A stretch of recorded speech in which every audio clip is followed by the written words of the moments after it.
Welcome back to Deep Thoughts, ladies and gentlemen. Today I'm going to record an episode that we're going to have fun with called NASA's Apollo Never. So the 50th anniversary has come and gone of the fake moon landing by NASA in 1969 with the astronauts that continue to hang on to the lie that they went to the moon, probably under a fair amount of duress and God knows what other type of brainwashing and other tactics. Watching Vice President Pence go up there and, take a huge hit off his fucking NASA bong and proceed to attempt to blow it up everybody's hole was pretty disgusting. And like I said in the last episode, I probably have to do something, but when you listen to his speech about the whole thing, it is every narrative that is why they had to lie in their opinion. But now, I mentioned a little something that stuck with me from the last episode, and that's what this entire episode is going to be about. For those of you who dig the moon conversation, I think you'll dig this. And it's one of these things of, let's think about it this way. We know that the press is all controlled because on any one particular day, we can cut and paste all of the press from all local news, international news, from print to web to televised, from the UK to the US, because it speaks the same language, and you're going to find the same exact script coming out of AP, Reuters, and other phantom locations to sync everybody's story up on a particular narrative, right? That's the big fancy word we're using nowadays. So here's what I want to do with this episode. Let's counter narrative their narrative. We need to get on the same page. We need to say the same thing just like they do, so that this idea of lucidity and correction infects everyone on this planet. We don't have to agree on all the evidence, on what it means to have lied and all that other stuff. We can, but we don't have to, as long as we get the big idea out that's going to be the core of this episode. The piece that stuck with me is the little notion of, okay, supposedly, well, let me back up. We're going to go first, and then this other thing will go second. We know that we're waking up.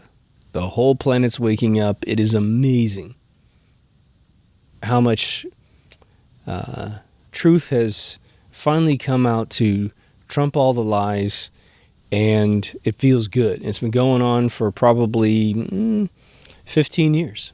Easy. Super accelerating. The group of people and the number of people and the individual locations of people who are waking up is awesome and startling and incredible. The protesters in Paris, the protesters in Hong Kong, the protesters all over the place that are protesting for truth and not all this stupid fascism claiming that they're anti-fascism. So some good things are going on. Now, there's this movement online, which is commonly referred to as the 17 movement, which is the 17th letter in the alphabet. Go look that up, and then go look up the whole movement if you don't know what it is. But supposedly, there's some factions that are working with various agencies and military organizations to help speed up cleaning up not only the swamp, but the entire evil fabric of this world. Sadly, however, that exact faction just participated in a double, triple, quadruple cover-up of the fake moon missions from 1969. Instead of leaving it alone, they doubled down and said, oh, no, this is real. So we're faced with the dilemma. We're really faced with the dilemma because what we have done is we have exposed the emperor having no clothes on and simply replaced it and fixed the notion by taking that guy, moving him aside, and bringing out a new emperor with no clothes on and saying, see, this guy has his clothes on. That's messed up, and that messes everything up. Once again, we're entering a brand new cycle of lying to children, of lying to people that need to wake up. Now, if we could simply quarantine all of those that believe the hype, that believe the lie, put them in their own continent on this planet, and then just keep that the imaginary world, then I would say go for it, because they're clinically incapable of figuring out the truth, of accepting the truth. They're going to be stuck in the early phases of Kubler-Ross. They'll never get out of negotiation or anger or denial. And so they'll never reach acceptance. And perhaps it'll break their hearts so bad they'll have a heart attack and die. They're fragile, yet personified, super tough exteriors are all a facade. It's what they wish they were, but they're not. They research nothing and know everything. The providence of an ignorant person. One more time, Buzz Aldrin walked out and accepted all the glamour and glitz for it. Now again, they probably have figured out every way on planet Earth to threaten that guy. And perhaps in his delusional old age, as he tells a little girl that they didn't go to the moon, as he tells what was a network about 15 years ago on live television, that as soon as they figure out how to go to the moon, they'll figure out how to go to Mars. A video that's been uber scraped off the internet. Supposedly Jeranism has it inside one of his videos. I cannot find it. During Bart Sibrel's Astronauts Gone Wild, you've got these astronauts incapable of telling the same exact story, thus proving that they weren't where they said they were. Buzz threatens to sue Bart Sibrel. Why? Because he thought he was getting busted that day. He thought the whole thing was coming out that day. Later, he walks up and punches Sibrel in the face. And a lot of people take, they feel puffy inside because of it. Oh, man, that was so great. A liar punches a truth teller in the face, and we're so happy for the liar. Just like Breaking Bad. You should root for the meth addict that's fucking up all the people, and the bald-headed cop is the jerk, and we're glad he's dead at some point. I can't remember if he dies or not, but they reverse the polarity of all things. All loyalties go backwards. And we've been suckers for a very long time, and I don't slight anyone for being deceived before the internet really gained its motion. I would say around 2005 with Loose Change, things opened up, lucidity came out, a million ways to find evidence, and it just kept building and building and building. Various personalities online for at least a little while seemed to be legit until they turned into what seems like covert agents doing shenanigans in the name of the truth movement. And now, boy, do they protest so much now. I'm going to make a prediction that in the true aspect of getting to the moon, it will never be under the name of NASA ever in your lifetime. They will say multiple times that they have been there. They will fake it. They will use incredible visual effects that Hollywood doesn't even have access to try and hit this out of the park. They might also simply launch something, and maybe they do like an emergency landing because something went wrong. Maybe they just crash it into the moon. Maybe it just floats out in space and they just go, whoopsie. I guess we should probably work on that a little bit more. But it'll never happen in your lifetime in any legitimate way under the guise of NASA. Maybe, if you're in your 20s or your teens, maybe, before you're dying of old age, 80, 90, 100, maybe Space Force does it. But you're going to have to see the debut of completely unique technology that does not exist in the real world, meaning the disclosed world of science today. We have seen the technology a million times in sci-fi shows on TV and movies. If that stuff ever comes out, then maybe we have it. Now, let's think about the true logistics of pulling this off. And this, of course, is based on the fact the moon is, on average, between 230 to 237,000 miles away from Earth at any one time in its elliptical orbit around the Earth. Some people naively think, oh, well, it was just a Saturn V problem. We didn't have enough thrust to leave Earth's gravitational pull, and you would be absolutely correct, especially as it was recalculated over and over for 10 years by von Braun. But then we have the Van Allen belts, which are a huge problem. Supposedly, Project Orion has solved the problem without ever disclosing that fact. All the missions that have gone up have been classified, which means it is a lie that they have figured this out. If they went up and touched the Van Allen belts and said, man, these things aren't that lethal at all. Here, we put this box of tomatoes in there, and we put them up there, and look, they're still fine. I mean, they're completely fine. You can eat them. Let's eat them on TV. They're not microwaved. They're not mushy. They're maybe a day old, but that's about it. No problem. Nope. All classified because it's all BS.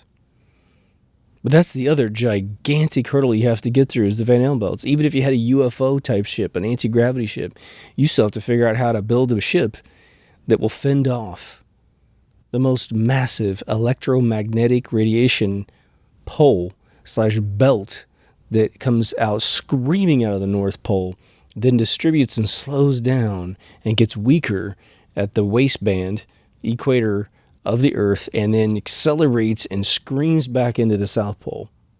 So these notions that they tell you, oh, well, they escaped through the North Pole and the South Pole, they just took a right-hand turn and got through it.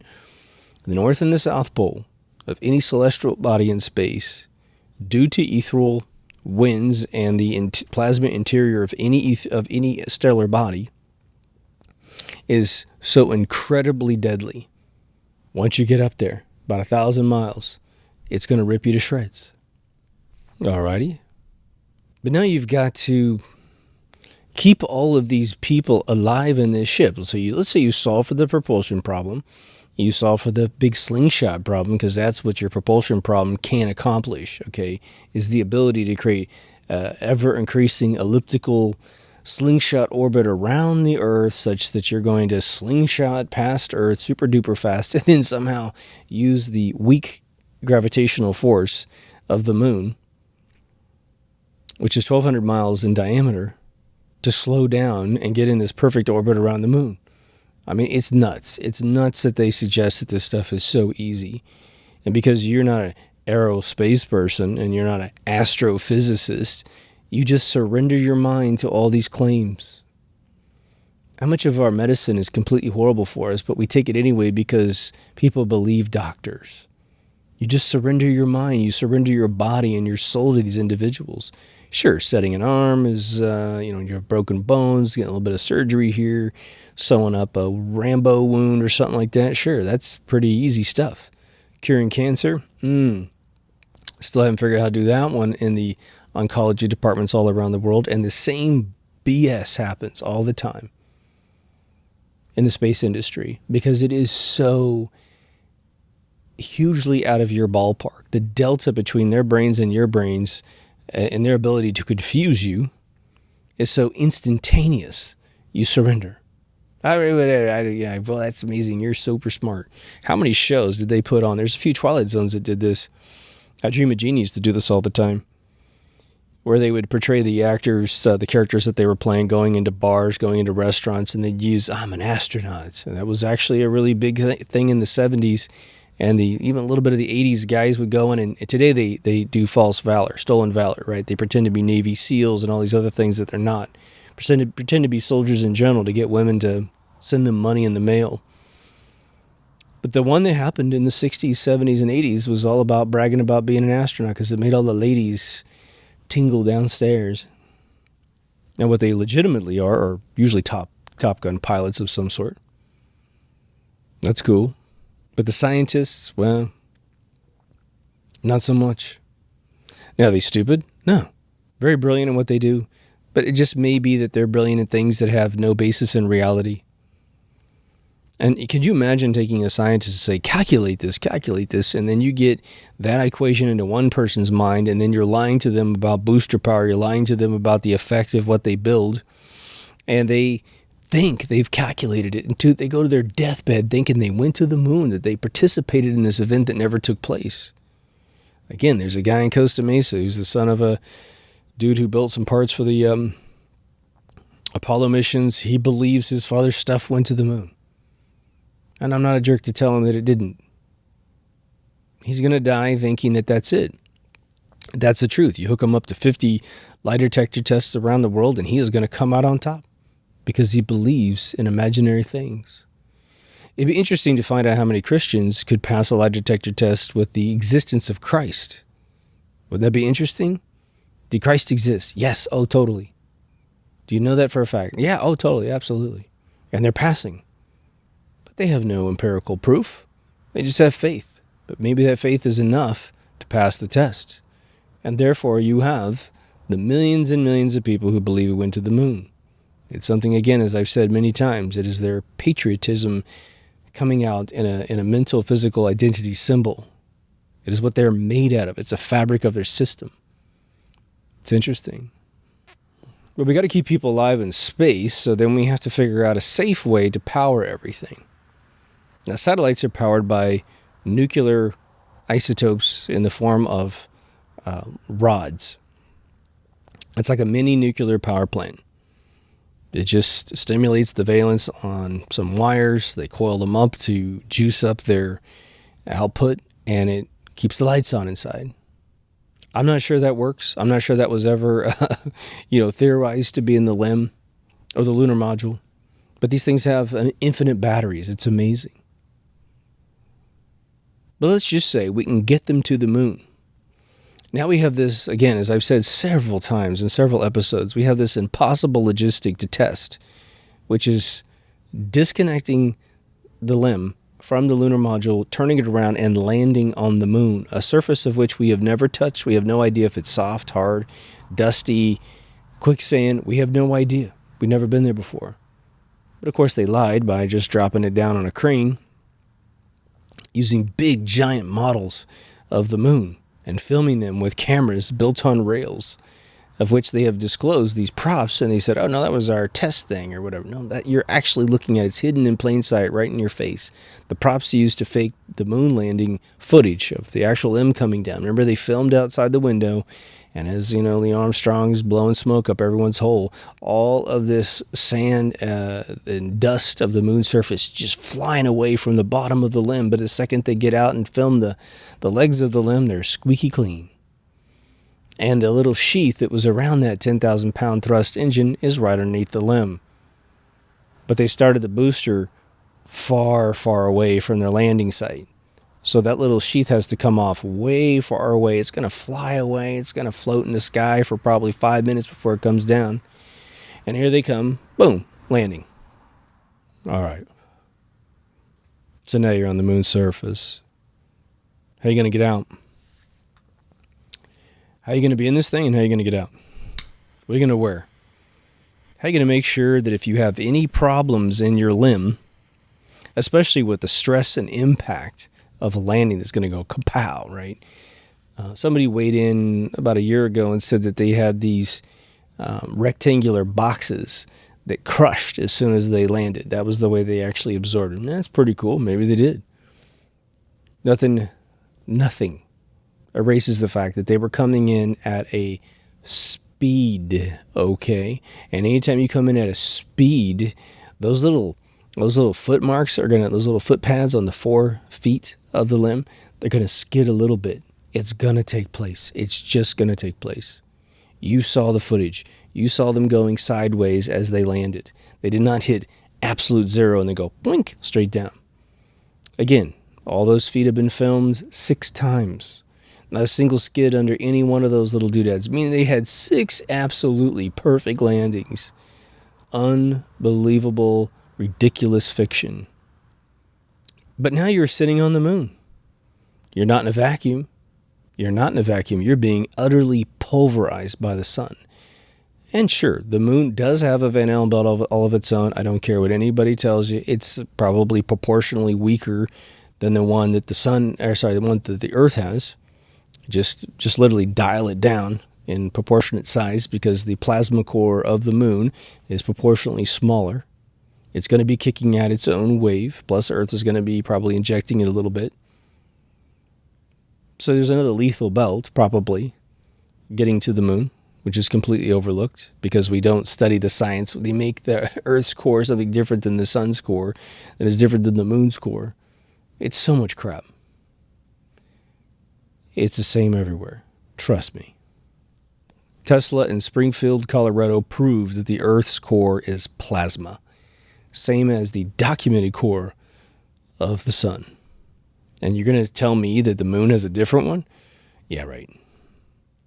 So when I had the two guys from NASA tell me that the Apollo missions were indeed faked because they were told that it was faked. Actually, only one guy claimed that he was told. The other guy found out that they had basically discovered enough science about the radiation in the non Van Allen belt region of space outside the Van Allen belts that it was so lethal they were going to have to cover a capsule or surround a capsule in 6 inches of water.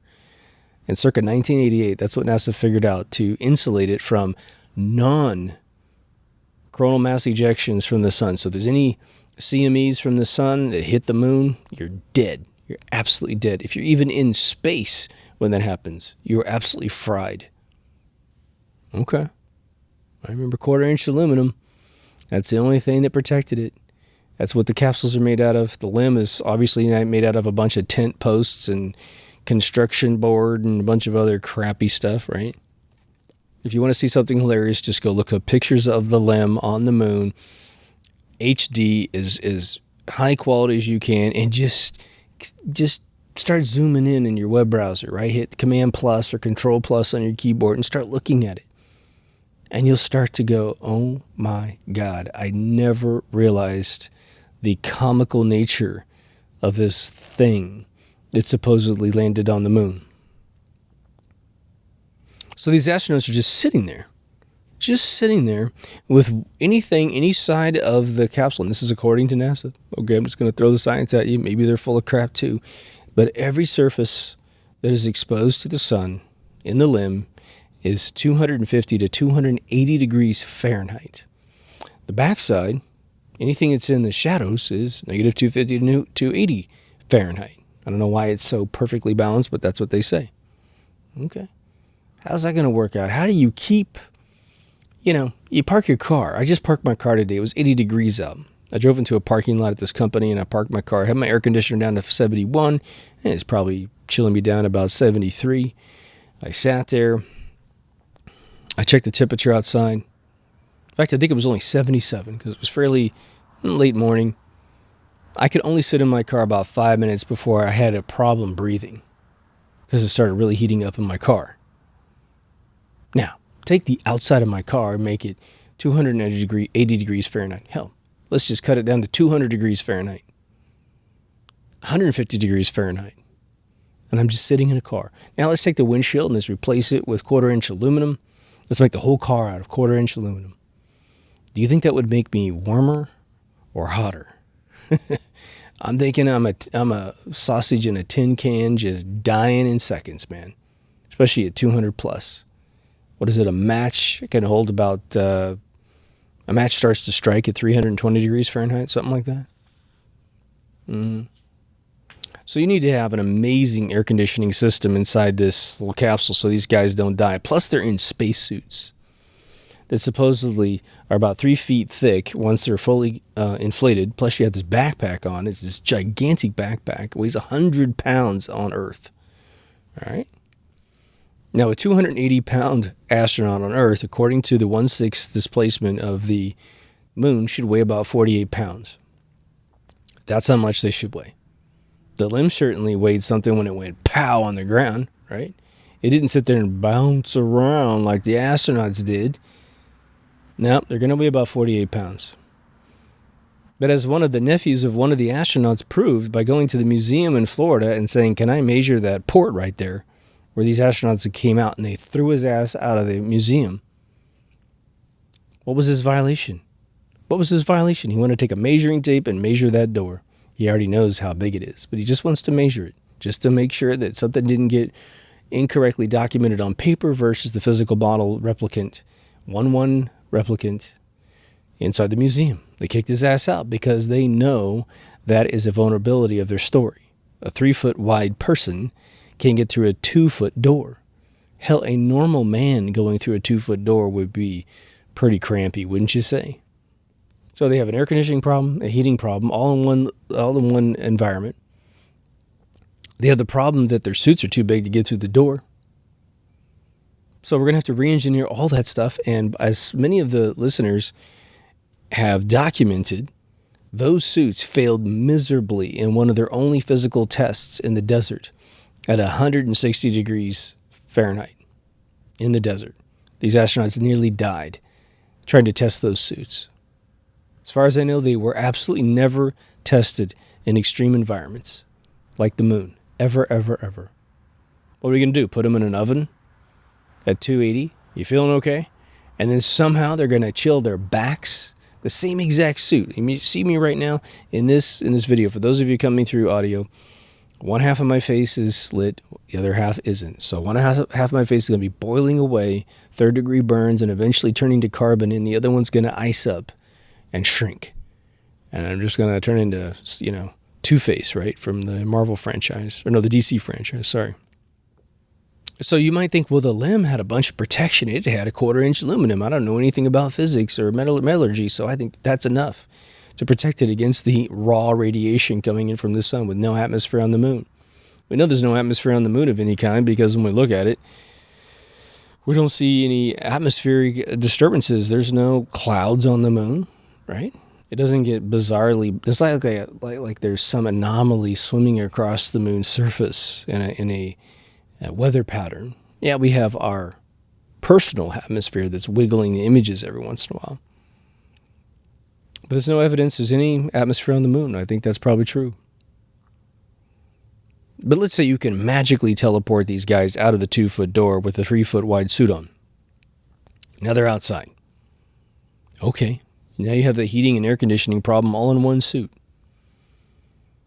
Now we've had several, again, air conditioner experts come into this show and comment down below the amount of energy it takes to cool off a teeny tiny room at 160 degrees down to livable conditions. And they said the amount of power you need is unbelievable. They have to bring in these big spider boxes and huge, 280 circuits in there to do it. Guarantee in 1969, none of that existed in the compressed form for the limb or the backpack that these astronauts had on their backs. But what's NASA saying about 2024?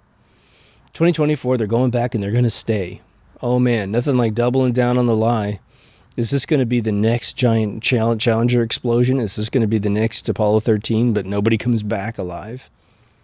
Is that the way they're going to crash it? And they're going to crash it on the president's watch, and they're going to blame it on him for pushing him really hard so no one ever pushes the issue again. Oh, meanwhile, everything's going to go to Mars, just no problem. No problem at all, right? Never test those Mars platforms on the moon. Absolutely absurd thing. And if you're new to that theory, think about this. They said they land on Mars whenever they want to. Everything goes absolutely perfect. Okay? So you build a car, and your objectives go to Los Angeles, from Los Angeles to New York City. In this car, about 3,200 miles. That's your goal. Now, aren't you going to test it around the block first? Aren't you going to go to the town next door? Aren't you going to take it through, a hot desert? You take it up to the mountains and see what happens in the cold, because going all the way across the United States, you might hit some different weather conditions. You might get hit by a monsoon. You might get by a tornado. Who knows? You should know what your car is going to be able to do. Not NASA. They don't test anything. They defy all logic on planet Earth.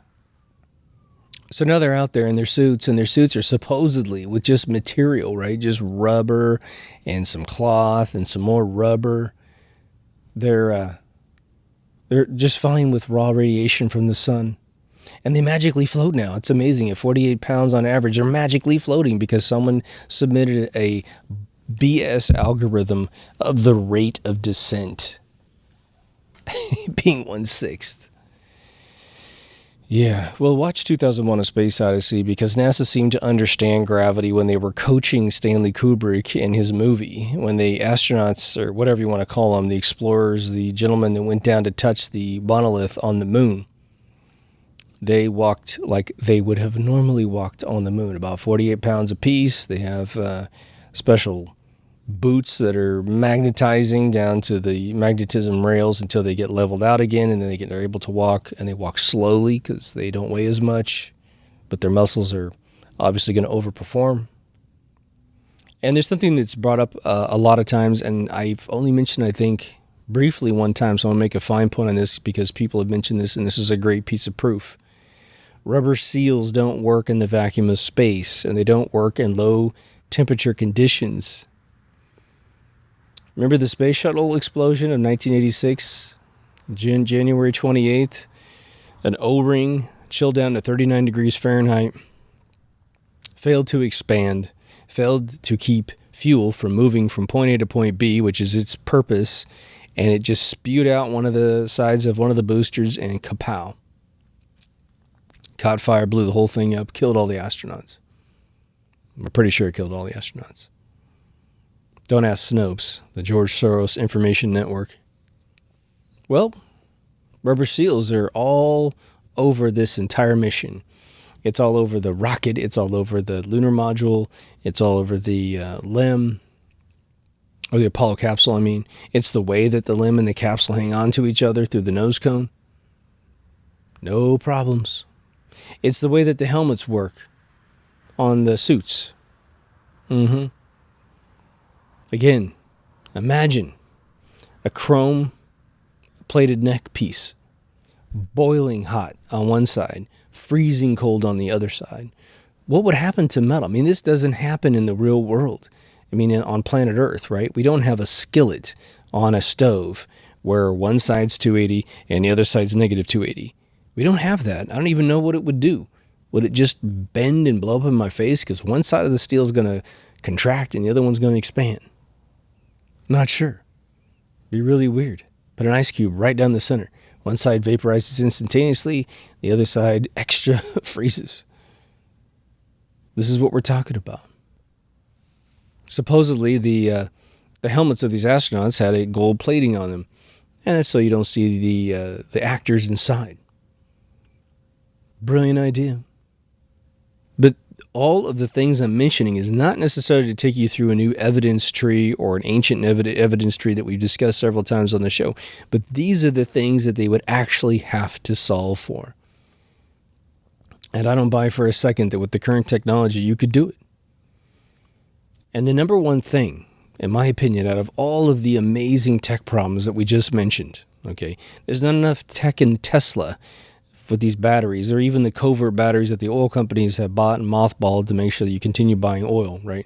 There's not enough tech in the world to create a battery to fuel everything that we're talking about, to keep these environmental kits going, to store all the oxygen for these guys to run around on the moon surface forever. To, you build a little car, you unfold the thing out of the bottom of this limb, which wasn't built to carry the thing in the first place. Remember, it's like nearly, was it 600, 700 pounds, something like that, and it's supposed to just unfold. Well, guess what happens when you exert a bunch of calorie energy? You start to breathe heavy. When you start to breathe heavy, you're starting to suck down a lot more oxygen. What are you going to do with that? Did you bring more oxygen for all of your jumping around and hopping around because these guys bounce around all the time? Ask a scuba diver how much oxygen they have, and then ask a scuba diver how much displacement in the form of a tank is required to be on the moon for several hours, 12 hours, and a day, then 2 days, and 3 days. Where's all this being stored? It's not like a submarine that can scrub it out of the water. You can't do it. This is why this is not going to happen in your lifetime, most likely. Sorry, I had a little drop of water on my finger. Hopefully it's a bird taking a piss on me. Hang on, it's starting to sprinkle a little bit. Well, the things I go through to make these shows. I'm starting to get rained on. I didn't know there was any clouds above us at all. Unreal. Hopefully it doesn't get crazy on me. So you start to see just the basic magnitude of what is going to have to be traversed to make this happen. And it's not like we don't want it to happen. We definitely want it to happen. We want to figure all this stuff out and get there and move on. I just don't think it's going to happen in our lifetime. And I think that in our lifetime, we need to stop lying about it. What blows my mind is that people can watch entire episodes about this evidence and go into cognitive dissonance about each and every single smoking gun that is the evidence pool against this lie.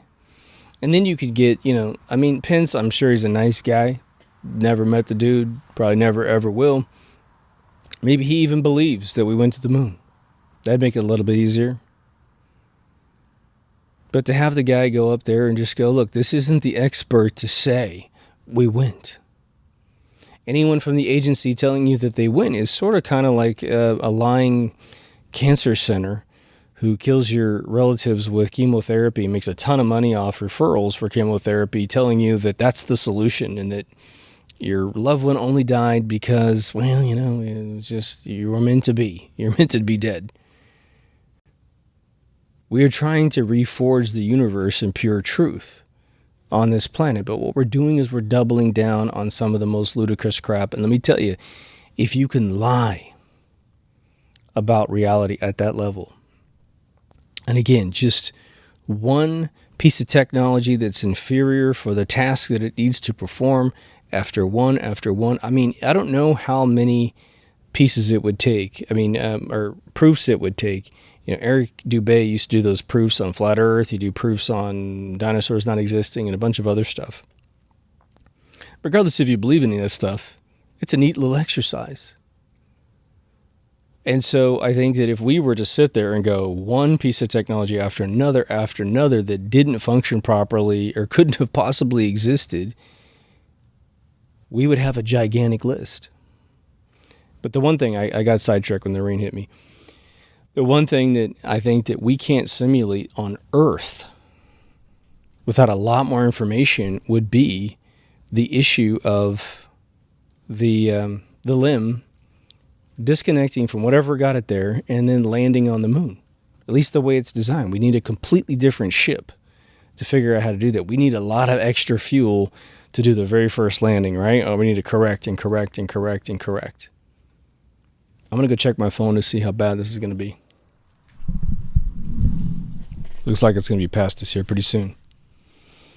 But now think about that. You are a scientist trying to figure out how to program a simulator to figure out how to land something on the moon. Now, getting there is going to have to re-engineer all of the science that says we can even do a slingshot orbit. And again, you got to erase all of the Mars crap you've ever heard. You got to erase it, man. Sorry. All those pictures of planets you see that aren't taken from ground telescopes and orbiting satellites, if those exist. Remember, Hubble telescope is the Sophia telescope that runs out of a 747. Sorry to burst your bubble there, man. There's no evidence the thing even launched into space. Go see the Caltech kid that called the dude from NASA to review the database with him live on the telephone. And the guy on the other side said, yeah, it's weird. There's no entry in the international database of the Hubble telescope ever launching. But the repair missions are in there. Fucking weird, right? But now they've lied completely to their own staff about the fabric of space. They say that there's no radiation out there. It's a complete vacuum the second you leave Earth's atmosphere. Okay. I've sat right across from a dude who told me it is extremely lethal to man to be out there. And then the 1/4-inch aluminum capsule couldn't possibly save the occupants of the capsule in free space after you escape the lethal bands of the Van Allen belts. Okay, I got it from the source, guys. And I just laugh when it doesn't happen. I haven't had this in a long time, but in my personal life, it's funny because I will meet people that roll their eyes when I tell them that I had these people tell me this. As if I'm like some attention-seeking guy that's like, pay attention to me. I know secret things. And I made up this whole event, up to that. And again, the thing is I was told this face to face and I listened and I memorized it because it was such a shockingly weird event in my life. But I didn't really pay attention to the information until I saw Bart Sabrella's movie, A Funny Thing Happened on the Way to the Moon. I probably didn't even see it till 2005. And then my mind was blown because it connected with the other dudes, and I was like, oh my God, I was told this in 1991 and I didn't listen. I don't know what I would have done with that information because the internet wasn't around in HTTP format, so it just would have been sitting there sulking. I grew up a NASA kid. I grew up a kid that was, I'd walk into a science class and be that kid, that guy knows everything about NASA. Boom, boom, boom. I didn't, but, they thought I did. So that was an accolade of mine. I did oral reports, just standing in front of the class, just like I'm doing to you right now as a teenager, young teenager, just talking forever. Until the teacher wants to sit down. Okay, we got it. Sit down and you get your A for the day or whatever. So I'm not anti-NASA at first. I'm not exactly happy with the overall management of the organization as it exists today. I understand why the astronauts don't tell the truth. It frustrates the hell out of me, and it made me gag to watch them go up and take their little medals for lying. It bothers me. I mean, my fabric would not, again, Buzz Aldrin, I would never meet my God with the fucking record you've got. Ever, ever, ever. Yeah, they're going to take away your pension. They're going to threaten you. Whatever, dude. Surround yourself with 20 different kids with cell phones, all live streaming to 1 million different services, 4 or 5 4K cameras, and just look at the cameras and go, I'm really sorry, kids. It's not my fault. I was forced to do this. I never stepped on the moon. I'm really sorry. Bart Zabrell, I apologize for punching you in the face. I thought you were going to ruin my whole life 20 years ago. Nope. He's going to go meet his creator. Maybe he doesn't believe one exists because since he's a Mason. I don't know. As I'm told, 33 and below believe in God, and 33 absolutely does not believe in God. I don't know what's true. My grandfather was a Mason in the Midwest. I try to figure out, he's in a little tiny town, so I don't know how much he probably is, like a 1-degree Mason. But, I don't know. He said I could send him $15 to Topeka and find out what his record is. It'd be interesting to find that out. But yeah, these people watch this stuff. And they somehow blow the whole thing off. As long as they can, snope something. Boy, it's true. Not realizing that's a husband-wife organization with the guy that has run the place forever takes his funding from Soros's corporation. Come on, really? And here's one thing that's a bit of a mystery to me. Why other countries who seem to want America to fail, right? The EU has no hard-on for America. They see us as the gun-toting, freedom-loving obstacle to their totalitarian social communism that they're trying to install through the European Union, right? Okay. Why do so many people in Europe believe this is true? Right? They barely had anything to do with it. I don't mean to offend anyone, but come on. It's all American, gun-toting, fire pistols in the air. We made it to the moon. Thanks for the module. Thanks for this. Thanks for that. It's not the space station, people. Space station actually is, an international event. Not the Saturn V. We had things subbed out all over the place to obfuscate the scam, to build it in a bunch of different places. Now, the space shuttle was fairly international. You had a Canadian arm, and you had all kinds of astronauts going up from different countries. That was cool. Why can't we just be happy with what we're capable of doing? And I'll say it again. I've said this several times on different shows. Haven't said it recently, I don't think. But let's just say that your daughter, your granddaughter, son, grandson, or even further down your family line is the first astronaut, the first real human being to put their foot on the moon. But they're denied that accolade. They're marginalized because of the lie that it's been done several times before them. I think we're about to go into another cycle of lies with this thing. In 2024, there's another cycle of lies about this. So how many more astronauts are we going to add to this lie? And NASA says they're building space stations right away. Oh, right. Yeah, there's so much R&D going on right now to build space stations on the moon. Because we've been there and we know what the soil's made out of. No, we don't.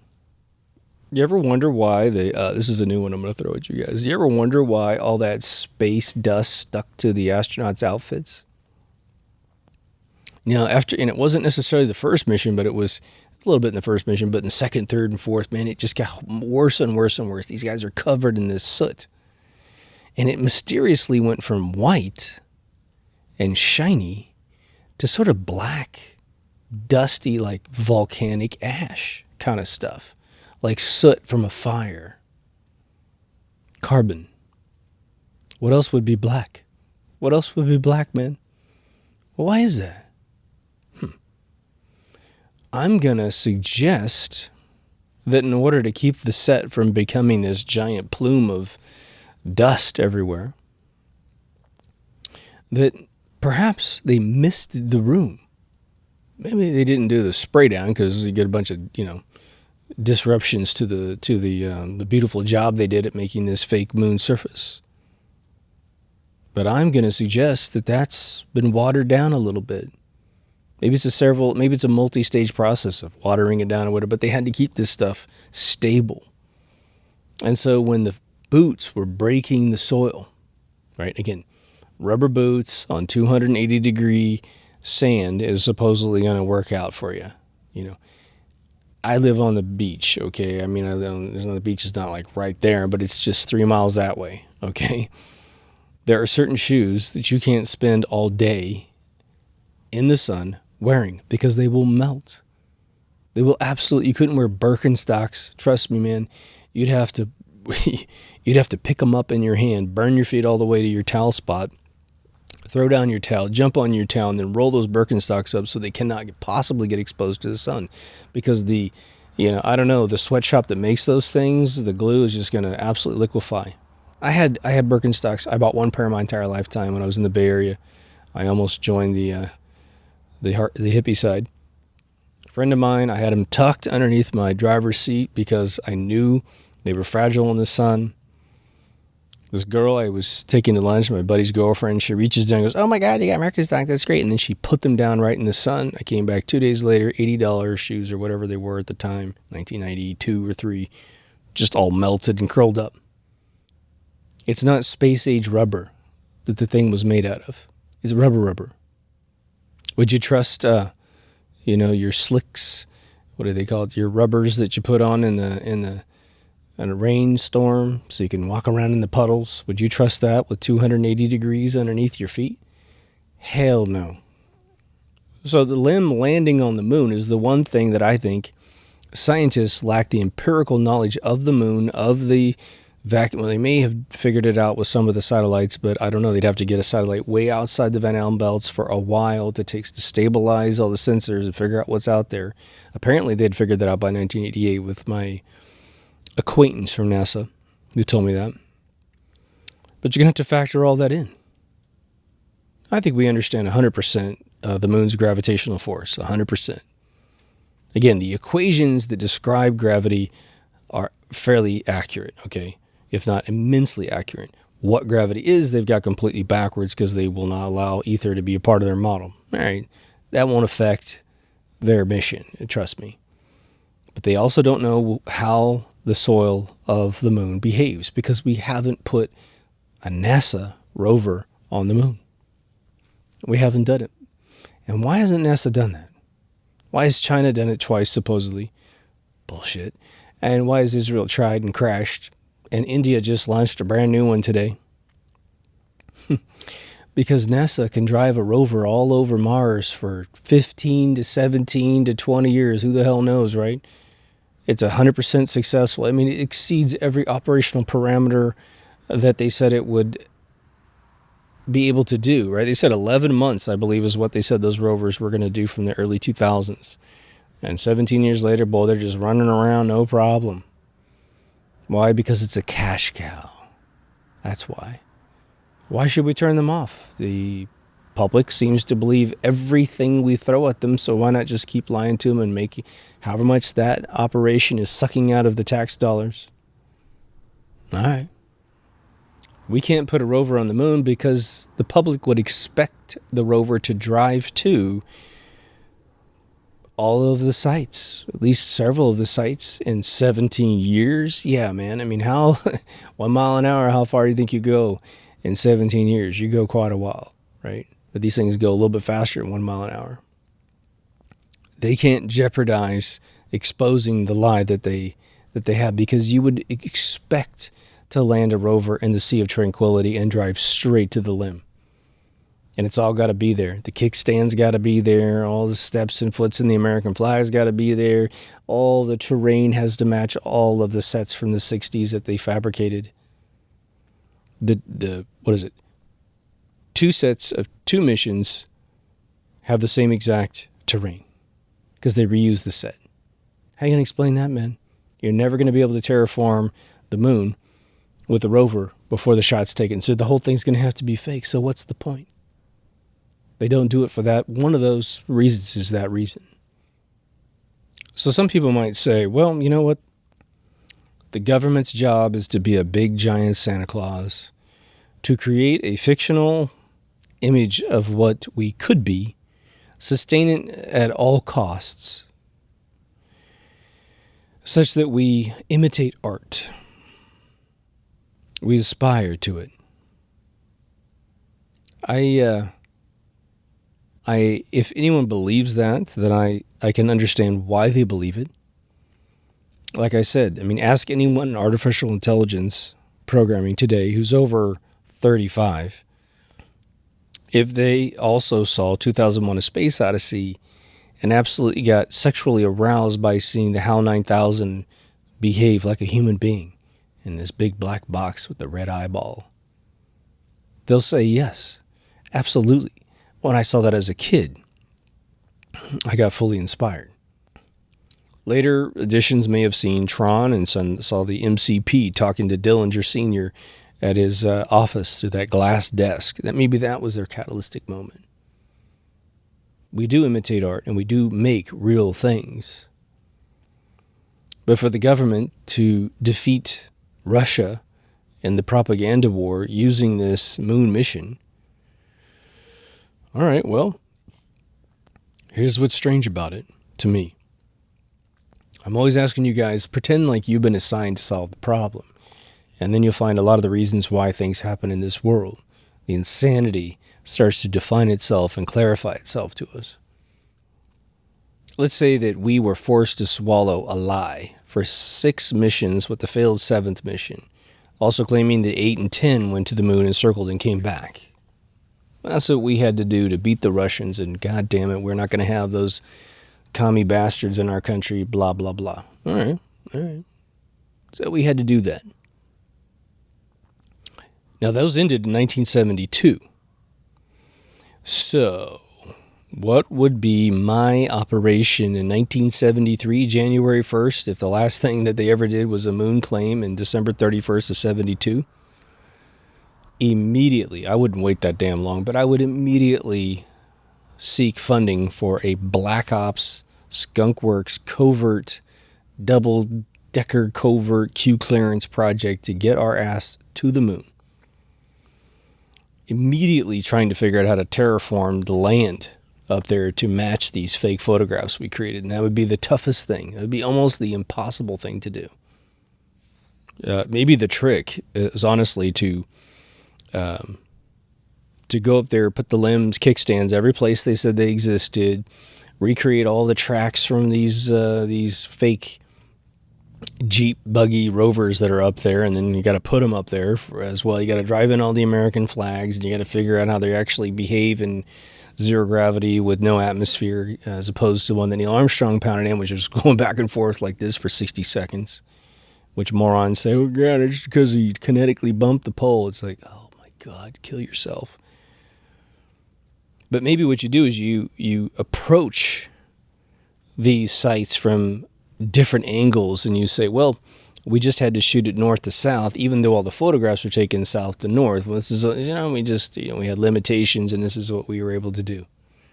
Meanwhile, we're building those mountains in the background or something, trying to smooth them out. But again, we don't know how the terrain of the moon works. What if you get to those locations, because they're supposedly GPSed perfectly on the moon's surface? What if you get up there and there's a giant boulder in the way? What are you going to do? Blast it, get rid of it, and then try to put it all together again? Jeez. That would be the worst part of the whole mission of trying to fake this thing. But getting to the moon for real would be your number one priority. And if it took you 30, 40 years, that'd be 10 years ago. What do? We farted around with the space shuttle. Then that blew up several times because we went to the moon 6 times and landed on it and brought men back safely, but we couldn't get a space shuttle to launch every single time and come back safe every single time. We lost 2 full crews of the space shuttle. And you might say, oh, but we did a lot of more missions of the space shuttle. Well, I don't know. By 1986, how many have we done? And was that more advanced technology or less advanced technology than 1969? We know it's way more technology. Again, if going to the moon can be likened to striking flint at the 55-degree angle that causes fire to occur, and that's what those moon missions were, when a man touches it and comes back. We've only seen fire created by man 6 times in our lifetime. And the last time we saw it done was 1972. We haven't seen fire since then. It's always serendipitous. A lightning bolt hits a tree and it catches fire, and that's the only way we can make it happen. We don't even have a magnifying glass technique. We haven't seen fire since 1972. As Bart Sibrel has said so many times, and so beautifully so, it's the only massive discovery and accomplishment of mankind that has never been repeated since it was last done. A lot of Americans are only told that we went 1 time. There's a bunch of Mandela effect people that don't remember going 1 time. We went 6. We physically went there 7, 8, 9 times. 3 of them just orbited and came back. I tell you guys often, especially those of you who are not in America, America is just a dream, an idea of living in a free world under common law where we don't bother each other. We're not under a king, a queen, or a president, or a senator, or a House representative, or a cop. They're just facilitators of common law. That's it. As we gain economies and agriculture, they're to help us figure out how to make that better, but not to control us. And we're still struggling to realize that basic idea. It has existed in the past, and it was usurped by corrupt people, a lot of them from Europe, our ancestors, our white ancestors from Europe.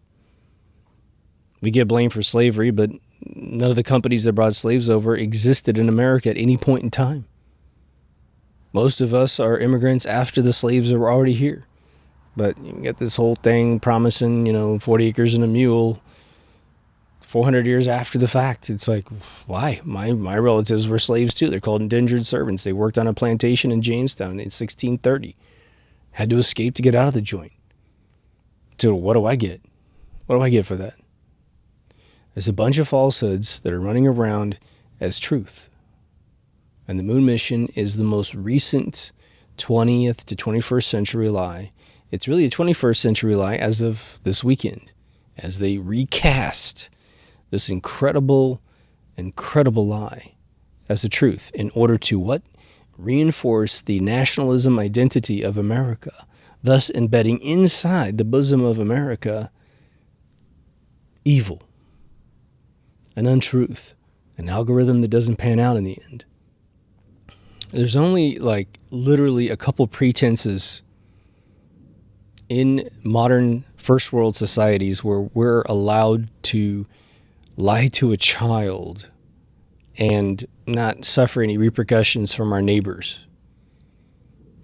One of them is sadly a bunch of, winter solstice events, religious events, chocolate bunnies, Easter bunny, the Easter bunny, the tooth fairy, all these different things. We can lie about that.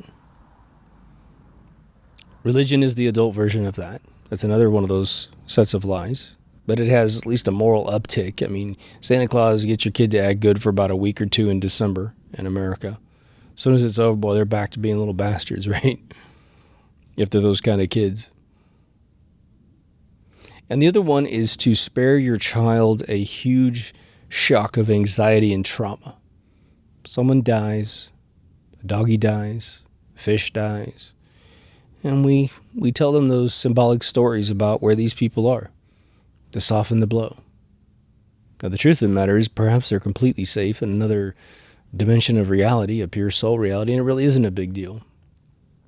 But we can't prove it, so we don't lie. We just sort of embellish. And those two forms of telling lies are widely accepted.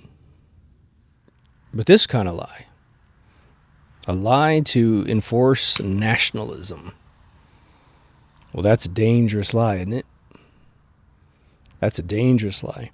That's like telling a kid, let's just say a child loses a grandparent very early or a parent very early, before they're even 10. Very shocking, horribly traumatic. You'll say anything to keep your child from imploding emotionally, especially for the rest of their lives. Now, we underestimate the brains of a child, but not all children are the same. If you bring the child up in a lucid world, they can usually deal with the lucidity of death, as disturbing as it might be. They need a lot of hugs and kisses and reinforcement that in spite of that loss, everything's going to be okay because you're there for them. But they'll often, several times out of 10, let's just say, I don't think it's the majority, but some kids will force the parent to say, "Are you going to die? Are you going to die, me too?" And the parent will just be shocked by the question, and then they will engage a fib that is not healthy, and they'll say something like, "Of course not. Of course, I'll be here for you always." And of course they won't. They can't. Death is the undeniable destiny of all human life in form of a human body. The soul goes on, but we do pass away.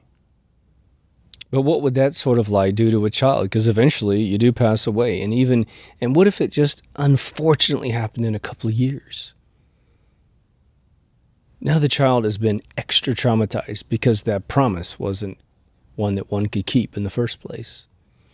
The parent might be hedging their bet and going, well, by the time you grow up and figure out how the life works, you're going to know that that was something I told you to get you through that moment in your life. And as a mature adult, you'll deal with my death as any child does. But a little tiny kid might freak out if it happens really quickly. Okay. If you tell someone that their country has accomplished all of these things that the country hasn't accomplished, and that, maybe, who knows how that's being placed in the soul of patriotism. They might think, well, we're better than all these other countries. We're better than Russia.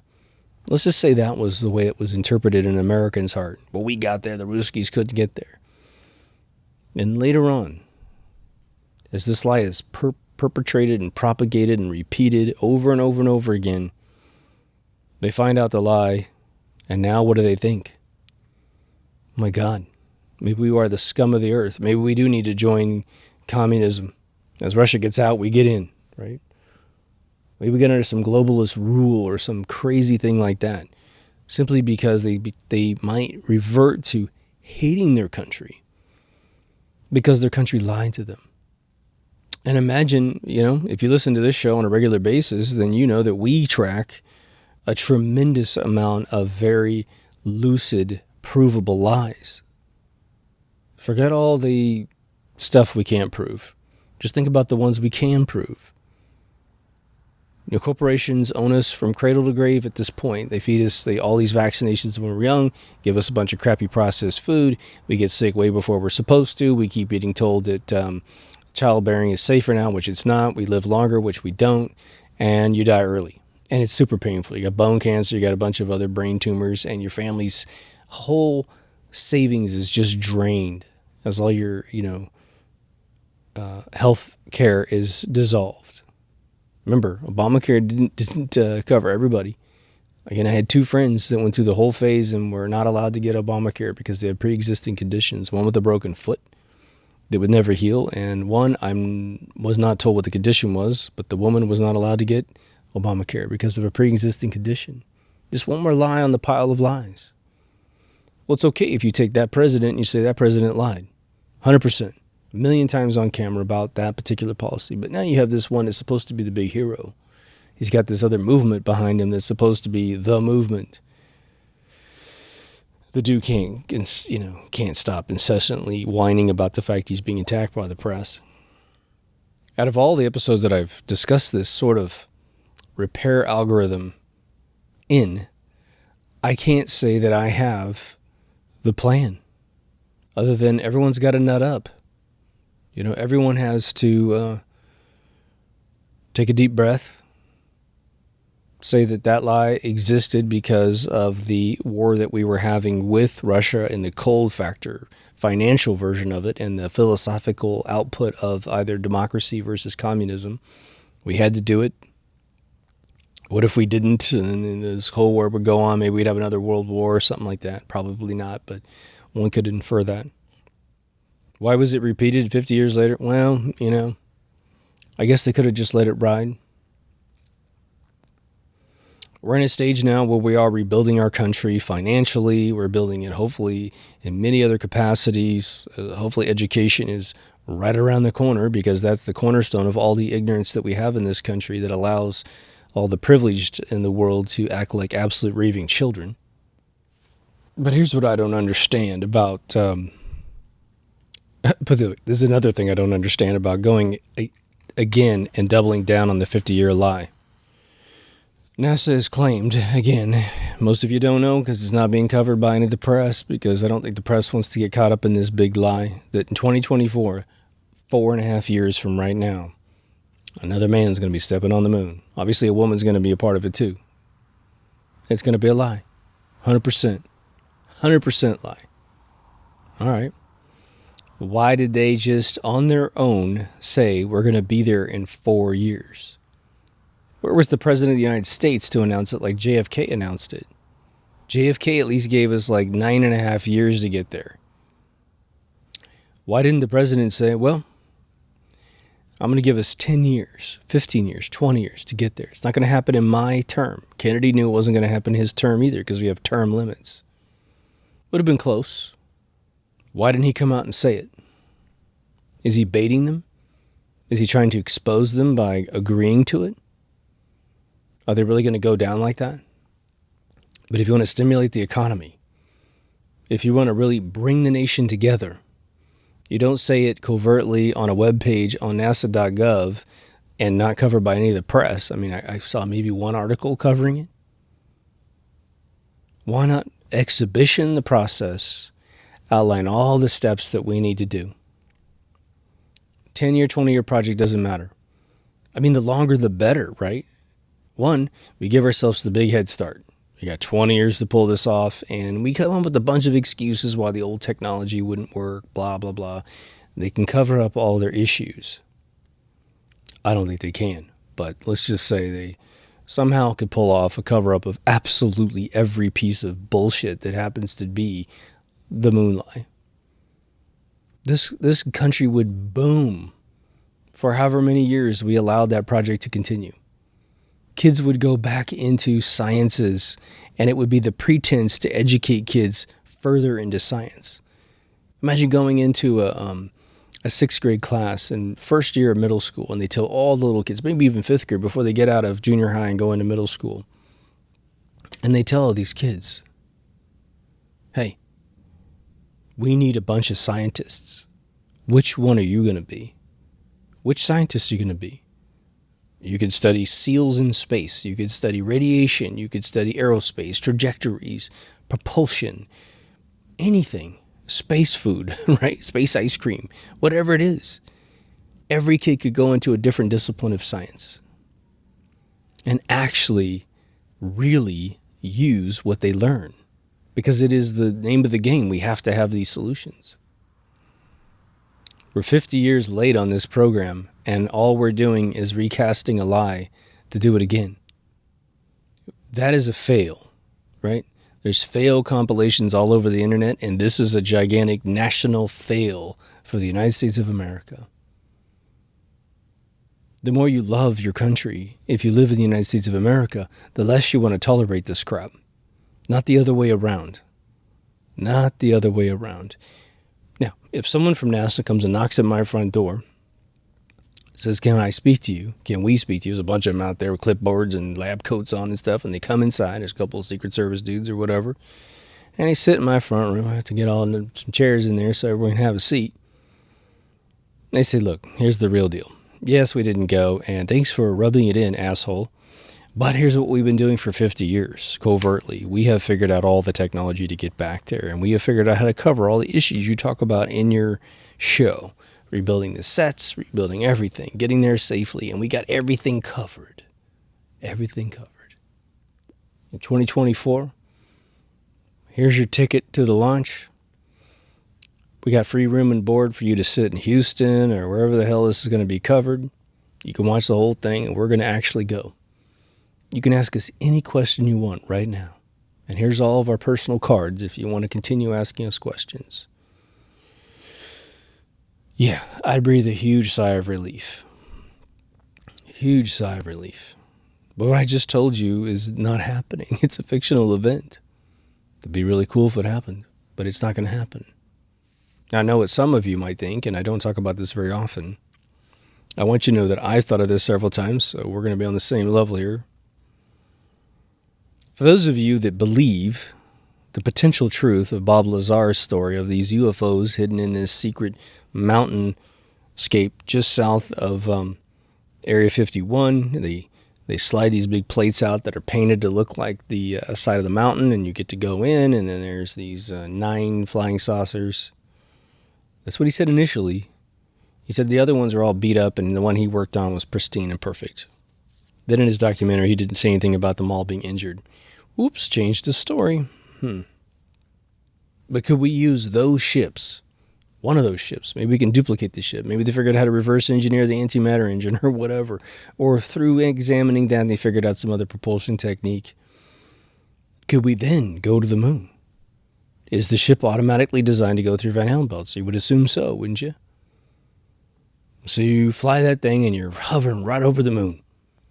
And of course, no one can see this event happening, of course. So to go to those locations, well, here's a problem. As far as I know, Bob Lazar has never talked about a window out of the side of one of those crafts. So what do? Let's say you could park it. Do you get out? What do? We're still human beings. We still have to defeat all of these problems of environmental conditions and issues. So physically getting there in some spaceship, it'd definitely be an achievement. But unless man can get out and walk around, we're not there yet. And that's if we have a captured UFO, man. Isn't that interesting? We're still not done.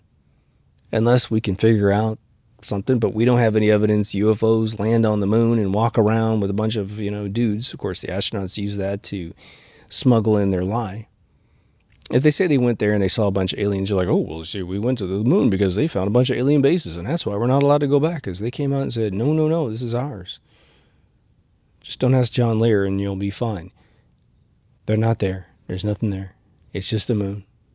Those things aren't craters. They're boiling volcanic eruptions from the plasma interior. Now, I'm going to close this out with just one brief little statement, brief paragraph, I should say. And one of these things is, well, do we really need to go to the moon? Not sure. I don't know. If there's any impending doom to the Earth, which that may not exist, we may not be having all these big, Earth-killing meteorites that come by. Maybe those don't exist. Maybe those have all been lies to hype up the whole idea of this mission. I think strictly under the terms of a Magellan sort of mentality that man has seemingly had forever, exploring is our gig. It is. And I think that the answer would be, well, I wouldn't prioritize the moon over education here on Earth. I wouldn't prioritize the moon over any of the gigantic political problems we're having, fiat currencies and all these child touchers that are getting arrested. Yeah, I think all those things should go first. All that money should be diverted into those realms until all those people are gone, until we re-engineer society, rebuild morality, perhaps using religion, perhaps outside religion, whatever the case may be. I mean, we need a way to motivate an atheist to behave so that we don't have all these kid touchers. But once that stuff's taken care of, then sure, let's go back to electives. Do we have so much money and so many resources that we can handle both at the exact same time? I think yes. I think we do. Sadly, it's not occurring. I mean, we're making progress, but there's a lot of cobwebs to get out of the old cellar. So anyway, I think you feel me on this one. Let's just say the goal of this show, this particular episode, is to get our narrative straight.